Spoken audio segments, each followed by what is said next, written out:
Arthur Ream was convicted of murdering a 13-year-old girl. And so many people wondered, could there be more victims? So recently, I sat down with the detective who investigated Ream for over a decade, and he is sharing the conversation he had with Ream right before the convicted murderer died. Did you feel at the end, in your last conversation, he might have been willing to share more? There were probably several points throughout the 50-plus hours that I interviewed him where myself and my partner thought that he was at least considering bragging or otherwise disclosing information, but he never actually did. Arthur Ream, he was sentenced to life for killing 13-year-old Cindy Zarzicki back in April of 1986.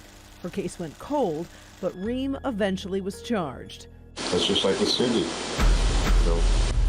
Next day, I know what I did was wrong. In this video interrogation, he would describe where he buried the East Point child. All she had to do was go up North Avenue. It's right there. Now, did you go pretty deep, or? So Officers found her remains. I can't make up for the wrong I've done.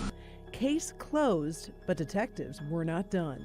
He didn't view the victims as people, but as just pawns in his little game. Detective Sergeant Jim Tardisky, along with other detectives, felt Ream was responsible for much more than he was convicted of.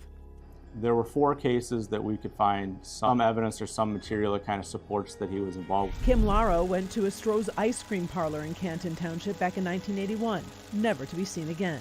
He never admitted to doing it, but he did specifically say that a jury would clearly convict him for it. Kelly Brownlee of Novi was last seen in 1982. She was last seen hitchhiking near 12 Oaks Mall, and we found some records that suggest Art might have been near there at that time. And then the case of Kimberly King of Warren, who disappeared in 1979 while visiting her grandma in Warren. We found some connections between potentially the Connie Royce case, who went missing from Mount Clemens in 1990. Again, that Art might have been in the area at that time and possibly responsible.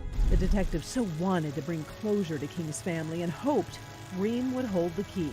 It just reached a frustrating point because there were multiple points where he said, I can see why you think it's me. Sure seems like something I might have done, but I didn't do it. How would you describe him if you had to pick adjectives? Extremely smart, extremely manipulative, very thorough, very organized. But ultimately, he's just one of those people that talking to him, you wouldn't suspect that he's a bad person or that he's evil, but he's done evil things, and he's clearly just able to hide his emotions well. Hide his emotions, and police believe hide bodies. But with his death, they fear some of those unsolved cases could remain just that, unsolved.